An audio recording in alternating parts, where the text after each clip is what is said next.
નમસ્કાર ખેડૂત મિત્રો, વિશ્વાસ એગ્રો એજન્સી રાણપુર ખેતી માહિતીમાં હું ધુડાભાઈ સર્વ ખેડૂત મિત્રોનું હાર્દિક સ્વાગત કરું છું. તો ખેડૂત મિત્રો, આ વર્ષે કપાસનું ઘણું બધું વાવેતર થયું છે અને અત્યારે એમાં થવા પણ જઈ રહ્યું છે. તો ખેડૂત મિત્રો, કપાસમાં ઘણા બધા પ્રશ્નો આવતા હોય છે. એમાંનો એક પ્રશ્ન છે નિંદામણનો. જો ખેડૂત મિત્રો નિંદામણનું નિયંત્રણ કરવામાં આવે તો એમાં ઘણો બધો ફાયદો થાય છે. ધારો કે નિંદામણ કપાસના પાકમાં ઘણું બધું નુકસાન કરતું હોય છે.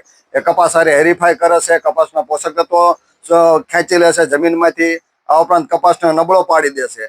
એટલે જો ખેડૂત મિત્રો તમે કપાસના પાકમાં જો નિંદામણનું નિયંત્રણ કરો તો કપાસમાં ઓછા ખર્ચે વધુ ઉત્પાદન આવે અને રોગપ્રતિકારક શક્તિ પણ કપાસની વધતી હોય છે.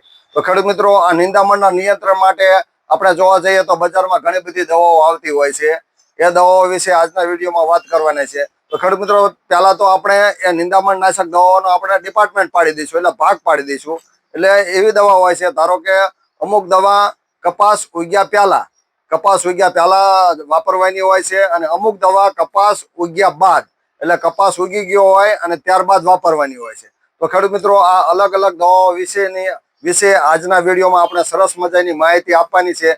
તો ખેડૂત મિત્રો, તમે કપાસની ખેતી કરવા માંગતા હોય, કપાસની ખેતી કરતા હોય અને તમે જો નિંદામણથી પરેશાન હોય તો ખેડૂત મિત્રો, આ વિડીયો તમારા માટે ખાસ અગત્યનો છે. આમ જોવા જઈએ તો કપાસમાં અહીંયા જોવા જઈ શકાય છે કે ઘણા બધા નિંદામણ હોય છે. ધારો કે સાટોડું, કણુજરું, તાદળજો, લુણી, સેમૂળ, દૂધેલી, ગુરો, ભોયરીંગણી, લમડી, ભોય આંબલી, ચંદનવેલ, ગાજર, ઘાસ, કોબી, બોગદું, પોપટી, કારિયું, ખારિયું, ખૂચેલું, હામું, મરસું, એવા અસંખ્ય પ્રકારના નિંદામણો થાય છે. અલગ અલગ એરિયામાં ખેડૂત મિત્રો અલગ અલગ નિંદામણો હોય છે, અઢળક નામ વગરના. આ ઉપરાંત ખેડૂતો બીજા પણ ઘણા બધા નિંદામણનો નામ આપતા હોય છે, જેના અલગ જેમ બાર ગાવે બોલી બદલાય એમ અલગ અલગ એરિયામાં નિંદામણના નામ પણ અલગ અલગ હોય છે. નિંદામણના ખડના કે નામ અલગ અલગ હોય છે. તો ખેડૂત મિત્રો, આ બધા નિંદામણોનું જો તમે નિયંત્રણ કરો તો ઘણો બધો ફાયદો થાય. તો નિંદામણના નિયંત્રણમાં મેં જે કીધું એમ કે અમુક દવાઓ કપાસ ઉગ્યા પહેલા અને અમુક નિંદામણો કપાસ ઉગ્યા બાદ, એટલે કે નિંદામણ ઉગ્યા પહેલા વાપરવાની હોય છે અમુક દવાઓ, અને અમુક દવાઓ નિંદામણ ઉગ્યા બાદ વાપરવાની હોય છે. તો સર્વપ્રથમ આપણે પહેલા ડિપાર્ટમેન્ટની વાત કરીએ કે ધારો કે કપાસ ઉગ્યા પહેલા, તો ખેડૂત મિત્રો અત્યારની સિઝન, રનિંગ સિઝન ચાલુ છે અને ઘણા બધા ખેડૂતો અમે જૂન મહિનામાં કપાસની સોંપણી કે વાવણી ચાલુ કરી દીધી છે. તો ખેડૂત મિત્રો, તમારે દવાઓ વાપરવા વખતે ખાસ ધ્યાન રાખવાનું છે. કપાસિયા સોંપી અને જે દવાઓ વાપરવામાં આવે છે એ છે પેન્ડામિથાલિન, જે ઝેર આવે છે 38.7% અને પેન્ડામિથાલિન 30%. અહીંયા ખેડૂત મિત્રો જોઈ શકાય છે અલગ અલગ કંપનીઓની અલગ અલગ દવાઓ હોય છે. અહીંયા જોવા જોઈએ તો આ જે હિટબેક કરીને આવે છે, જે બાયોસ્ટેટ કંપનીનું આવે છે, પેન્ડામિથાલિન 38.7% છે. ત્યારબાદ તમે દોસ્ત સુપર યુપીએલ કંપનીનું જોઈ શકાય છે, એ પણ 38.7% છે. ત્યારબાદ ખેડૂત મિત્રો તમે ટાટાનું પેનિડા ગ્રાન્ટ કે હથોડા વાળું તમે જોઈ શકાય છે. ત્યારબાદ ખેડૂત મિત્રો અહીંયા મેઘમણીનું પણ 30% પેન્ડી તમે વાપરી શકો છો, અને રેવા કેમિકલનું પાંડા કે પેન્ડામિથાલિન 30% ઝેર વાપરી શકો છો. આ ખેડૂત મિત્રો આ ઝેર છે તમારે કપાસિયા સોંપી અને તરત સોંપી દેવાનું. આ ઉપરાંત આ પટ્ટીપાનનું કંટ્રોલ કરતું હોય છે. ત્યારબાદ તમારે જો કપાસમાં ઉપરાંત ગોળપાન પણ થતા હોય છે તો ગોળપાન માટે તમે ગલીગન કે ઓક્ઝાફ્લોરાફેન, એટલે કે ગોલ 23.5% EC, એ પણ એનો ઉપયોગ કરી શકો છો. આ જે નાની બોટલ આવે, ધારો કે 700 ml માં 100 ml મેળવવાની હોય છે, અથવા તો લીટરમાં પણ આવડે 100 ml મેળવવાની હોય છે. ટૂંકમાં આ પટ્ટીપાનનો કંટ્રોલ કરશે અને આ ગોળપાનનો કંટ્રોલ કરશે. ત્યારબાદ 500 ml હોય તો નાનું 50 ml મેળવવાનું હોય છે, અને જે મોટું 3.5 લીટરનું કે 5 લીટરનું આપણે શું કહેવાય પેન્ડી હોય ત્યારે તો આ 500 ml બોટલ મેળવવી પડતી હોય છે. તો ખેડૂત મિત્રો, આજે મેં વાત કરી છે કોરામાં વાપરવાનું પેન્ડામિથાલિન 38%નો તમે ઉપયોગ કરી શકો છો, પેન્ડામિથાલિન 30%નો પણ તમે ઉપયોગ કરી શકો છો. આ ઉપરાંત જે ગોલ કે ગલીગન તમે એનો પણ ઉપયોગ કરી શકો છો. આ ઉપરાંત ખેડૂત મિત્રો તમારે ખાસ કાળજી રાખવાની છે. તમારે કપાસિયા સોંપી અને ધીમે ધીમે ફૂટના પટ્ટામાં એકદમ પીળો પટ્ટો, બોટલ જેવી પીળી છે એવો પીળો પટ્ટો પડી જાય અને ધીમે હાલીને છંટકાવ કરવાનો છે, જેથી કરીને તમારે કપાસ ઉગ્યા પહેલા અથવા તો નિંદામણ ઉગ્યા પહેલા સારામાં સારું 100% રિઝલ્ટ મળી રહે એવી ધીમે ચાલીને તમે જો દવાનો છંટકાવ કરશો તો સારું પરિણામ મળશે. અને આ દવાઓ વાપરવામાં તમારે ખાસ કાળજી રાખવાની છે. બહુ ઉતાવળું પણ ચાલવાનું નથી અને હાવ ધીમું પણ ચાલવાનું નથી. જો વધારે ઘાટી છાંટશો તો કપાસને ઉગાવવામાં થોડીક તકલીફ પડશે, અને જો ઓછી દવાનો છંટકાવ કરવામાં આવે તો નિંદામણ ઉગી નીકળશે. તો ખેડૂત મિત્રો, કંપનીના માપ મુજબ જો આ 700 ml આવે છે એ તમારે જો ફૂટના પટ્ટામાં હોય તો 4 થી 5 વીઘામાં થવું જોઈએ, અને લાગત તમે જો દવા છંટકાવ કરતા હોય તો 1 એકરનું માપ કંપનીનું હોય છે. આ પ્રમાણે કંપનીની ભલામણ મુજબ જ દવાનો છંટકાવ કરવો જોઈએ, પેંડી અને ગલીગન ગોલનો.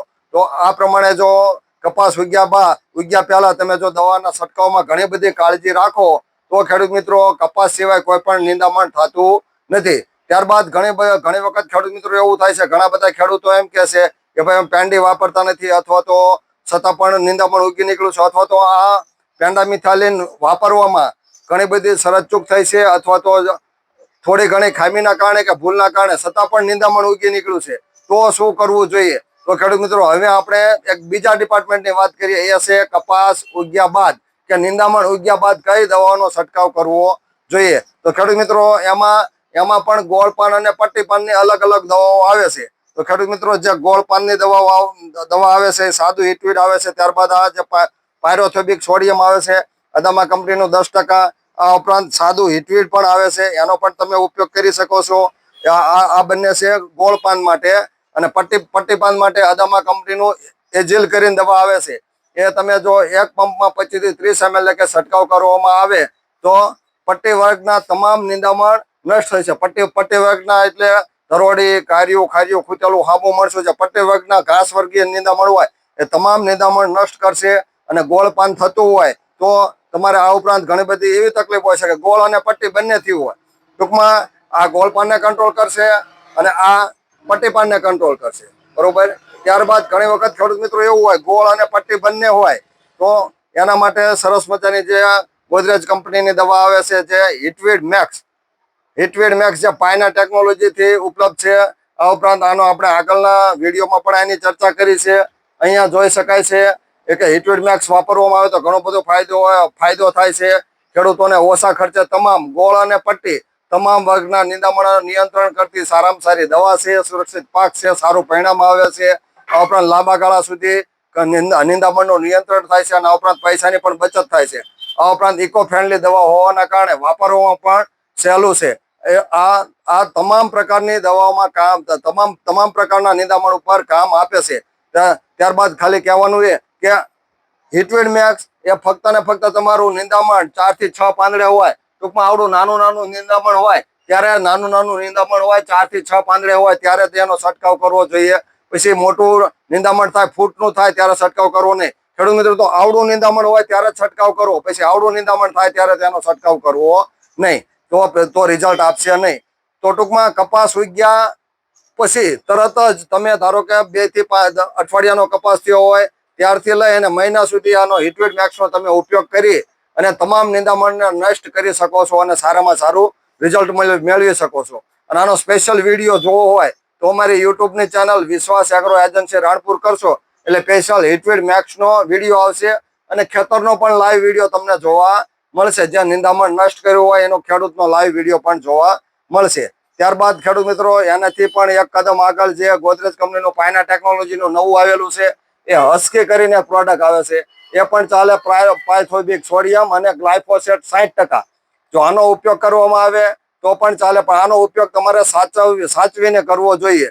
આ ઉપરાંત ઘણા બધા ખેડૂત મિત્રોએ ગુજરાતમાં કે આઉટ ઓફ ગુજરાતમાં ઘણા બધા ખેડૂતો HTBT કપાસ વાપરવામાં આવે છે. HTBT એટલે હર્બિસાઇડ ટોલરન્ટ કપાસ. એટલે હર્બિસાઇડ ટોલરન્ટ કપાસ હોય તો ધારો કે ઘણા બધા એરિયામાં અત્યારે અનલીગલીમાં ધારો કે 4G નું 5G નું વાવેતર થયું હોય તો ઘણા બધા આમ જોવા જઈએ તો ખડિયા બીમાં પણ આનો તમે ઉપયોગ કરી શકો છો. અને જો તમારે બોલકા 2માં આનો ઉપયોગ કરવો હોય તો સાચવીને કરવાનો હોય છે. મહિના પછી તમે કપાસને અડે અને એ રીતે જો સાચવીને છંટકાવ કરો તો ઘણો બધો ફાયદો થાય છે. એવી જ રીતે ખેડૂત મિત્રો, કપાસ મોટો થઈ જાય ત્યારબાદ આ શેડાર કરીને જે ગ્લાયફોસેટ 41% આવે છે એનો પણ ઉપયોગ તમે કરી શકો છો. એટલે ટૂંકમાં કપાસને વધારે નુકસાન કરશે નહીં અને તમામ નિંદામણ નષ્ટ કરશે. તો ખેડૂત મિત્રો, જે મેં અલગ અલગ દવાઓની વાત કરી છે, કપાસ ઉગ્યા બાદ તો કે પેંડી અને ગોલ, કપાસ ઉગ્યા પછી કે નિંદામણ ઉગ્યા પછી તો તમે ધારો કે શેડાર છે, હસ્કી છે, હિટવીડ મેક્સ છે, ટૂંકમાં ગોળ પાન અને પટ્ટી પાનની આવી અલગ અલગ દવાઓનો ઉપયોગ કરી અને તમે નિંદામણનું નિયંત્રણ કરી શકો છો, નિંદામણ ઉપર કંટ્રોલ મેળવી શકો છો. આમ જોવા જઈએ કે નિંદામણની એક જે જટિલ સમસ્યા છે એનો તમારે જો સારામાં સારું રિઝલ્ટ મેળવવું હોય તો આ વિડીયો જોઈ અને મેં જે માહિતી આપી છે ખેડૂત મિત્રો એ પ્રમાણે જો તમે સમજી વિચારી અને સાચવીને દવાનો ઉપયોગ પોતાની સૂઝબૂઝ અને કોઠાસૂઝથી કરો તો ઘણો બધો આપણે ખેડૂત મિત્રો નિંદામણ ઉપર નિયંત્રણ મેળવી શકીએ છીએ અને કપાસના પાકને બચાવી શકીએ છીએ અને ઓછા ખર્ચે વધુ ઉત્પાદન મેળવી શકીએ છીએ. તો ખેડૂત મિત્રો, હું વિશ્વાસ એગ્રો એજન્સી ધુડાભાઈ, જો તમે નિંદામણથી પરેશાન હોય અથવા તો તમારે નિંદામણ ઉગી નીકળ્યું હોય અથવા તો કપાસનું વાવેતર કરવાનું હોય અને નિંદામણની માહિતી થોડી ઘણી તમારે જરૂરિયાત હોય તો તમે આ વિડીયો જોઈ અને નિંદામણ નાશક દવાઓની માહિતી તમે મેળવી શકો છો. કપાસમાં ઉગ્યા બાદ શું, કપાસ ઉગ્યા પહેલા શું કરવું અને કપાસ વાવેતર કરી અને નિંદામણ ઉગ્યું હોય કપાસ ઉગ્યા બાદ કઈ રીતે નિંદામણનું નિયંત્રણ કરવું એના વિશેની આ સરસ મજાની માહિતી આપી છે. જો ખેડૂત મિત્રો આ વિડીયો તમને ગમે તો તમે બીજા ખેડૂત મિત્રોને મોકલી શકો છો જેમને નિંદામણથી પરેશાની હોય એમને મોકલી શકો છો, જેથી કરીને એ પણ આ વિડીયો જોઈ અને એનો ઉપયોગ કરી શકે. તો હું વિશ્વાસ એગ્રો એજન્સી ધુડાભાઈ સર્વ ખેડૂત મિત્રો આ વિડીયો જોવો અને તમે નિંદામણનું નિયંત્રણ મેળવો એવી આશા સાથે હવે આપણે ખેતી માટે કોઈ નવી માહિતી એકત્રિત કરીએ અથવા તો સારામાં સારી બીજી કોઈ માહિતી એકત્રિત કરીએ. ત્યાં સુધી અમને રજા આપો. આવજો. આભાર. જય જવાન, જય કિસાન.